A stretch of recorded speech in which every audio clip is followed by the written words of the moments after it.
All right. When calculating with expressions involving square roots of negative numbers, we always, this is really important, always start by rewriting them in terms of I. You have to start there first. So I'm going to show you the incorrect way where you don't start by rewriting them with I, and then I'll show you the correct way. So the incorrect way is if you don't rewrite these two. So now when you decide to multiply under the radical, you multiply the square root of negative 4 times the square root of negative 25, excuse me. No, I'm so sorry. You multiply negative 4 times negative 25 under the square root, and what you get now is a positive 100, which turns out to be a square root of 10. But when you've done that, you've actually magically disappeared or lost the i's that are involved in that problem. So this is not the correct way to do this. The correct way to do this is first to rewrite in terms of I. So I'm going to take the square root of negative 4. I'm going to start with that one. And I'm going to rewrite this as the square root of 4 times the square root of negative 1. And now I can actually break that into square root of 4 times square root of negative 1, which becomes 2i. And I'm going to do the same thing for square root of negative 25. I'm going to rewrite that as 25 times negative 1, and then I'll break it into two radicals, so that's square root of 25 times square root of negative 1. This becomes 5i. So now we were multiplying these two. So now we're multiplying 2i times 5i, which gets me a 10i squared. But remember, anytime I have I squared, I need to replace that with negative 1. So the actual correct answer for this multiplication problem is negative 10. Okay, so let's do the same, or remember that we're going to need to, anytime we're doing any arithmetic with expressions that have square roots of negative numbers, that the first thing I have to do is start by rewriting those in terms of I. So that's what we're going to start with. So I've got two expressions that have square roots of a negative number. So I'm going to rewrite both of those in terms of I. So this would be square root of 6 times negative 1, which will become square root of 6 times square root of negative 1. Now I can't simplify square root of 6 anymore, but square root of negative 1 is I. So I would have I times the square root of 6, or the square root of 6 times I. Now I've chosen it to write this way so that I don't accidentally put the I under the radical, but it doesn't matter which order you write that in. Okay, then we've got times the square root of 2, which is fine, but the square root of negative 3, I'm going to rewrite that. And by the way, you could rewrite this. I've been writing it as 3 times negative 1, but you could rewrite it as negative 1 times 3 if you'd like that. Doesn't matter. So that would become I, and then I can't do anything more with the square root of 3. So that would stay under there. So the first step was to rewrite square roots of negative numbers in terms of I, which I've already done. So now I can proceed with the arithmetic here. So I need to distribute this I times the square root of 6 through this expression. So when I do that, I'm going to have this will be I times the square root of 12, and then minus I times I will be I squared times the square root of 18. Okay, so now we're going to have to see if we can simplify these radicals, but also I've got an I squared there, so I know I need to replace that with a negative 1. And let's see if I can simplify square root of 12 and square root of 18. So I've got an I here. Now, square root of 12, there's a couple ways you could do this. You could do it where you prime factor it, or you could do it where you rewrite 12 as a perfect square times something. So you can either write it like this, or you could prime factor 12, which gets you 2 squared times 3. Either way will be fine. Now you know you'll be able to take the square root of 2 squared. That means I'll have a 2 that I'll be able to pull out of this. So I'll have a 2i, but the square root of 3 is just going to have to stay inside. And then here I'm replacing the I squared with a negative 1. And then I'm going to rewrite 18 in its prime factored form. So that would be 2 times a 3 squared. So I'll be able to do square root of 3 squared and pull that 3 out. So this will be, now negative 1, minus a negative 1 is going to turn this into a plus. I can pull a 3 out, and then I'll be left with square root 2 here. And it doesn't look like I can simplify anymore except for one thing. I need to put this in standard form, and it's not in standard form right now.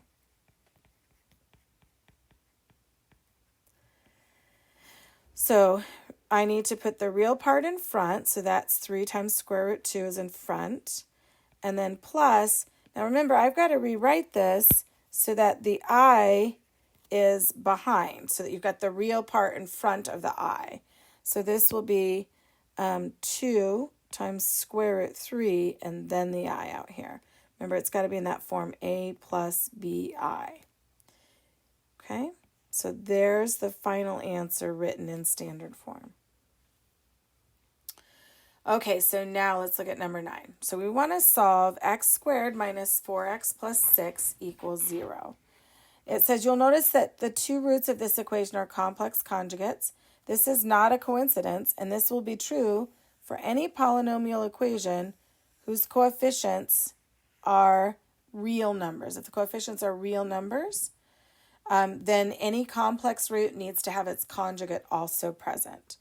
But let's start. We haven't even solved this yet, so we're kind of a little ahead of ourselves. So first of all, notice that this is a quadratic equation.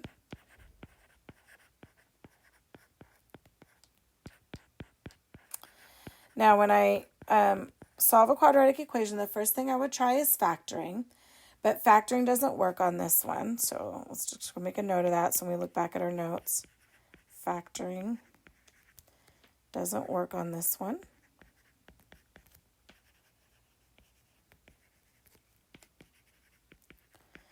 So we're going to use the quadratic formula because remember the quadratic formula solves any quadratic equation. It solves any quadratic equation.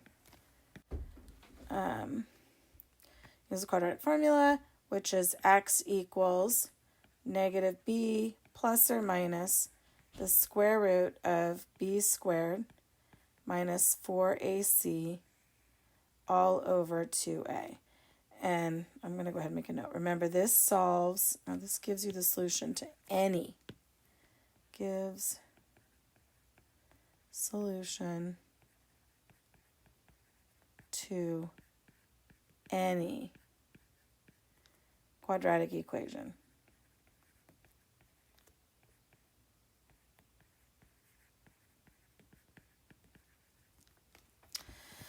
Okay, so let's do this.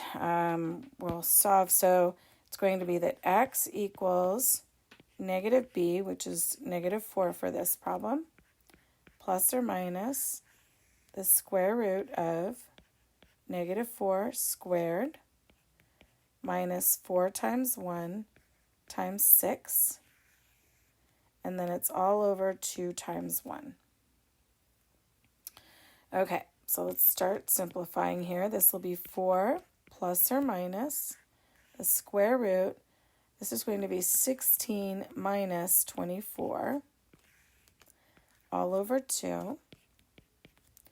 So that's 4 plus or minus the square root of negative 8 all over 2. So before we would stop here and say, well, we don't have any real number solution to this. But now we know how to continue simplifying this using our complex numbers. So I'm going to work on simplifying that.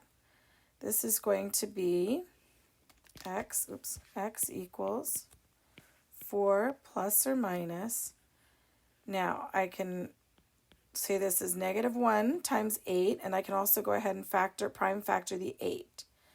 So that will be 2 squared times 2.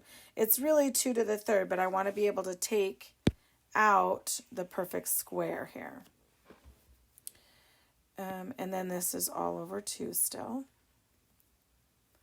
So this will be x equals 4 plus or minus. I'll be able to pull a 2 out and an I out.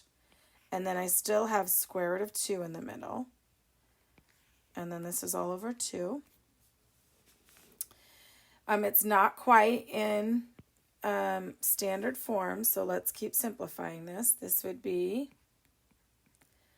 4 over 2 plus or minus 2i times the square root of 2 over 2. So that'll be 2 plus or minus, and here the 2's will divide out. So I'll have I times the square root of 2. Now it's super close, but that's not quite standard form, because remember standard form, I need this to be a plus bi. So I'm going to need that I to go on the back side of that. So that's going to be x equals 2 plus or minus the square root of 2 times I. Now that's actually 2 solutions. That's 2 plus square root 2i and 2 minus 2 square root 2i. And this is what we mentioned at the beginning. Notice that these are complex conjugates of each other.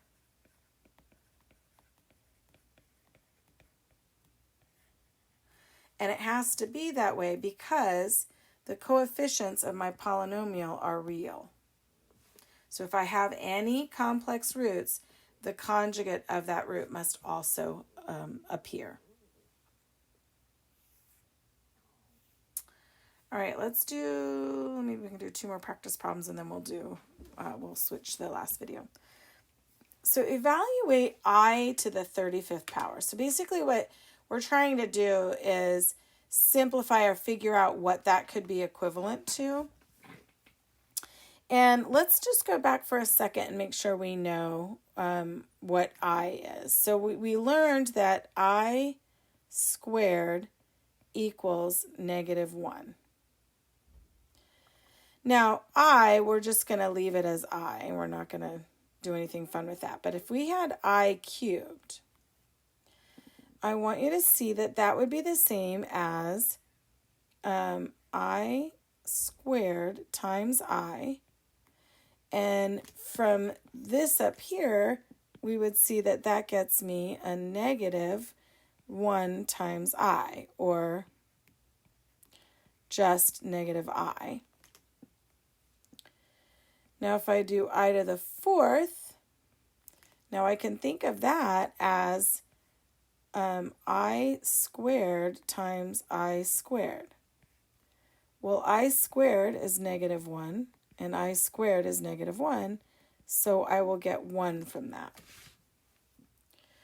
All right, let's see if we go to I to the 5th, what happens. So I to the 5th would be the same as I to the 4th times I, and we know I to the 4th is 1, so we'd have 1 times I, which is just I. Now I to the 6th, we could think of I to the 6th as, we could make it I to the 5th times I to the 1st. Well, I to the 5th is I, and then times I is I squared, which is negative 1. Do you see a pattern that looks like it's going to happen here? Yeah, we're just going to keep repeating those 4 results over and over again. So one thing that we can sort of put in our toolkit to have handy is the first 4 powers. So I to the first is just I to the second is negative 1, I to the third is negative I, and I to the fourth is 1. And then the pattern repeats. So if you can rewrite a number like this, I to the 35th, as many I to the fourth as you could possibly get, and then whatever's left over. So that's what we're going to do. We're going to rewrite this, figure out how many I to the fourths we could rewrite this as. So I to the 35th, how many I to the fourths could we get out of I to the 35th power? Looks like I could get 8 of them, because if you do power to a power, that would be I to the 32nd power. So I can get 8 of those, but then I to the 32nd, that's not quite 35. I would need 3 more I's. So just a reminder here that this would be I to the 32nd power, and then I to the third, and that would get me the I to the 35th power. Now, we know that I to the fourth is, from what we just did over here, I to the fourth is 1. So that would be 1 to the 8th power times I, and we know I to the third is negative I.